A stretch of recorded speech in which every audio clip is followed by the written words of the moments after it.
নমস্কার, আমি জ্যোতিষশাস্ত্রী শ্রী সনাতন বলছি। আজকে আপনাদের বলবো কোন গ্রহ যোগের কারণে, মানে রাশিচক্রে বা কুণ্ডলিতে কোন গ্রহ কোনখানে অবস্থান করলে বা কোন গ্রহের কারণে আপনার জীবনে কি হয় না গৃহলাভ যোগ বা ভূমি লাভ যোগ মানে হবে কি না।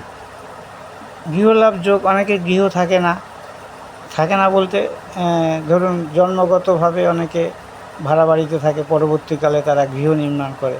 আবার অনেকে ধরুন বাবার আছে, ভাই ভাগাভাগি হয়ে সে অন্যত্র গৃহ নির্মাণ করছে বা ভূমি কিনে গৃহ নির্মাণ করছে। এগুলো কেন হয়, কোন গ্রহের কারণে হয় এবং কোন গ্রহ কোথায় থাকলে কীরকম গৃহযোগ হয় বা কীরকম গৃহ ভালো হয় কি খারাপ হয় কি কমজোরি হয়, সেটা আপনাদের দেখাবো। আমার মোবাইল নম্বর হচ্ছে 9333828747। আমার সঙ্গে যোগাযোগ করতে হলে অবশ্যই এই নম্বরে যোগাযোগ করবেন। যে কোনো সমস্যার সমাধানে সঠিক উপায়ে সঠিক গ্রহ নির্বাচন করে কোন গ্রহ আপনার জীবনে বাধাকারক সেটা নির্ণয় করে সঠিক মূল্যে আপনার সমস্যার সমাধান করে থাকি। এবং যে কোনো সমস্যা চাকরি, শিক্ষা, উচ্চশিক্ষা, বিদেশ যাত্রা, গৃহ সংসার, প্রেম, বিবাহ, ডিভোর্স, বিদেশ যাত্রা, উচ্চশিক্ষা এবং প্রেম, ভালোবাসা, যে কোনো ক্ষেত্রে, বাস্তু, সব ক্ষেত্রেই সমাধান হয়। ছোটোখাটো বিষয়ে সব কিছু সমাধান করা সম্ভব। মানে যেটা কী বলবো আর কি, বৃহৎ যে ঘটনাগুলো সেগুলো কিন্তু সমাধান হয় না, কারণ সেগুলো ভবিতব্য। ছোটোখাটো যেগুলো বাধাকারক গ্রহ আপনার জীবনে বাধা দিয়ে আছে, কোনো কাজকর্মে বা পড়ালেখায় বা কোনো কিছুতে উন্নতি ঘটাচ্ছে না, সেগুলো দূর করা যাবে। কিন্তু যদি মনে করেন যে আমি আজ গরিব আছি, আমাকে এই জিনিসটা করলেই আমাকে বড়লোক হয়ে যাবে, সেরকম কিন্তু হয় না। কোনো জ্যোতিষী পারবে না, আমিও পারবো না।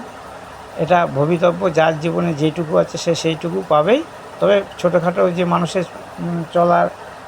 মানুষের জীবনে চলার পথে যে বাধা বিপত্তি আছে সেগুলো যাতে মসৃণভাবে চলে যায়, সেগুলো জ্যোতিষরা বা আমরা করতে পারি। বাদবাকি সবই উপরওয়ালার হাতে।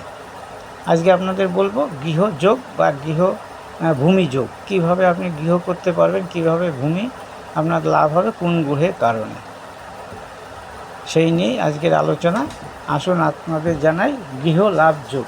চতুর্থপতি গ্রহ অথবা লগ্নপতি চতুর্থ থাকিলে গৃহ লাভ হয়।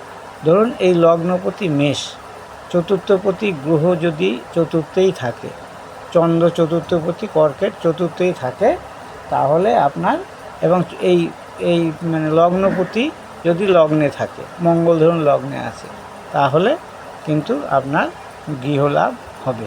কিংবা লগ্নপতি চতুর্থপতি যদি এখানে থাকে এবং লগ্নপতি যদি এখানে থাকে, তাহলেও আপনার গৃহলাভ হবে। অনেক সময় বলবে লোকে যে মঙ্গল তো চতুর্থের নিচে, কর্কটের নিচস্থ, তাহলে কি গৃহলাভ হবে? আমি যে হ্যাঁ হবে, কারণ মঙ্গল নিচস্থ থাকুক আর উচ্চস্থ থাকুক সেটা কোনো কথা না। কথাটা আছে লগ্নপতি হিসাবে মঙ্গল চতুর্থে এবং চতুর্থপতি লগ্নে থাকার দরুন আপনার গৃহলাভ হবে। এবার গৃহলাভ কে ভালো হবে খারাপ হবে সেটা পরের কথা, কিন্তু গৃহলাভ হবে।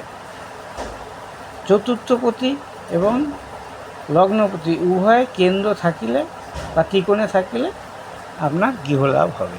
ধরুন এই চন্দ্র মঙ্গল ধরুন এখানে আছে, চন্দ্র এখানে, মঙ্গল এখানে, নবম ভাব হচ্ছে কি কেন্দ্র, ত্রিকোণ ভাব, এটাও ত্রিকোণ ভাব। এই পঞ্চম, এখানেও যদি মঙ্গল আর চন্দ্র একসঙ্গে যোগ হয়, তাহলেও আপনার কি গৃহ লাভ হবে এই দুই জায়গায়।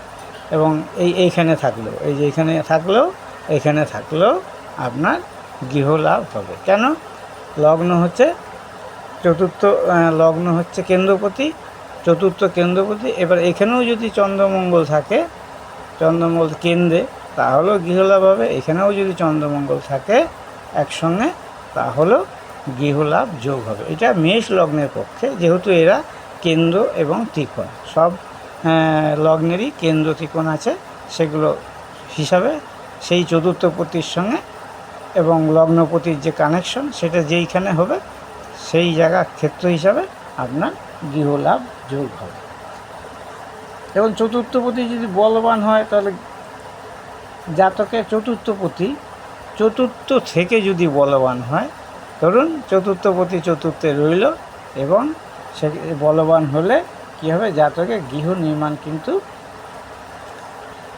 তাড়াতাড়ি হবে এবং ভালো হবে। ধরুন চতুর্থে বৃহস্পতি রইল, চতুর্থে, এটা মুছে দিই, এটা চতুর্থ, কর্কট হচ্ছে মেষ লগ্নের পক্ষে চতুর্থ। এই চতুর্থ যদি বৃহস্পতি থাকে তাহলে আপনার গৃহ হবে কিন্তু ভালো এবং বড় গৃহ হবে। চতুর্থপতি যদি চর রাশিতে থাকে তাহলে বিদেশে ঘর হওয়ার সম্ভাবনা থাকে, বিদেশে। এবার জলচর, চর রাশি তো অনেকগুলো, একটা হচ্ছে অগ্নিচর, একটা জলচর, একটা বায়ুচর, একটা হচ্ছে পৃথ্বীচর। বায়ুচর হলে বিদেশে থাকার সম্ভাবনা বেশি। চতুর্থপতি যদি বায়ুচরে অবস্থান করে তাহলে কিন্তু আপনার বিদেশে গৃহ লাভের সম্ভাবনা বেশি।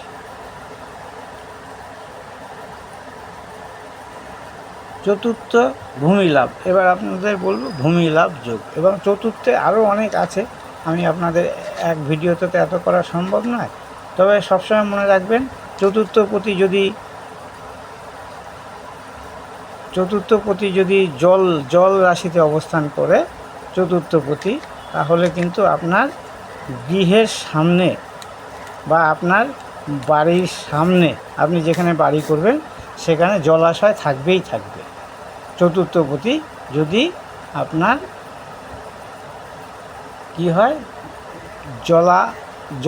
জল রাশিতে থাকে। জল রাশি কোনটা কোনটা? কর্কট রাশি হচ্ছে জল রাশি, বৃশ্চিক রাশি জল রাশি, আর হচ্ছে মীন রাশি হচ্ছে জল রাশি।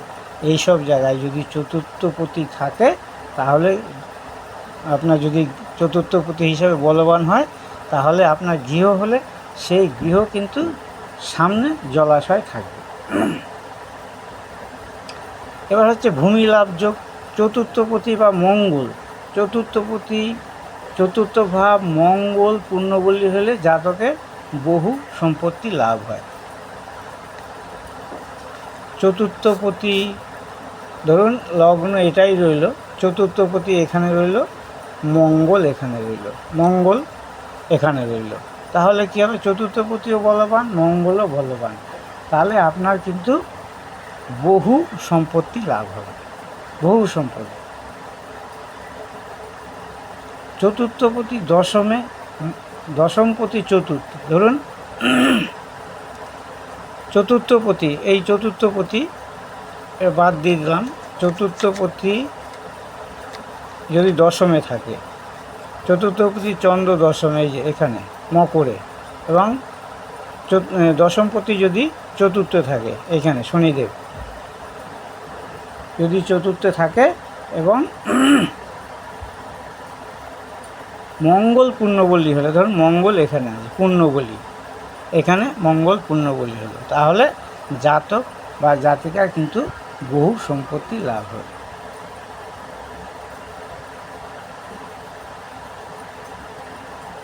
আবার কি না, বলবান লগ্নপতি চতুর্থ ভাগবত হয়ে বলবান চতুর্থপতি লগ্নগত হইয়া শুভ গ্রহ দৃষ্টি হইলে নিজের ক্ষমতায় ভূমি লাভ যোগ হয়। বলবান লগ্নপতি বলবান, এখানে মঙ্গল। চতুর্থপতি বলবান কোথায় হয়, ধরুন চতুর্থপতিও যদি বলবান হয়, চতুর্থপতি বলবান কোথায় হয় না, এখানে বিষে, চন্দ্র বিষে বলবান হয়, মানে উচ্চস্থ হয়, উচ্চস্থ হওয়া মানেই বলবান হওয়া। চতুর্থপতি যদি বলবান হয় লগ্নগত বা চতুর্থপতি লগ্নগত হইয়া শুভ গ্রহ দৃষ্টি লাভ করে, ধরুন চতুর্থপতি মঙ্গল এখানে বলবান হলো, চতুর্থপতি এখানে না থেকে যদি এখানে থাকে মঙ্গলের ঘরে, এবং এখানে বৃহস্পতি যদি থাকে নবমপতি, তাহলে কিন্তু আপনার নিজের ক্ষমতা, মানে শুভ গ্রহ দৃষ্ট চন্দ্র মঙ্গল বলবান, শুভ গ্রহ দৃষ্ট চতুর্থপতি, শুভ গ্রহ দৃষ্ট নবমপতি দৃষ্ট বৃহস্পতি মানে চন্দ্রকে বৃহস্পতি দৃষ্টি দিয়েছে এবং মঙ্গল বলবান, এই যে মঙ্গল মকরে বলবান হয়, মঙ্গলও চন্দ্রের উপর চতুর্থপতির উপর দৃষ্টি দিয়েছে। তার ফলে কি হবে না, জাতক বা জাতিকা নিজের ক্ষমতায় বহু ভূমি লাভ করে, ভূমি লাভ যোগ যেটা।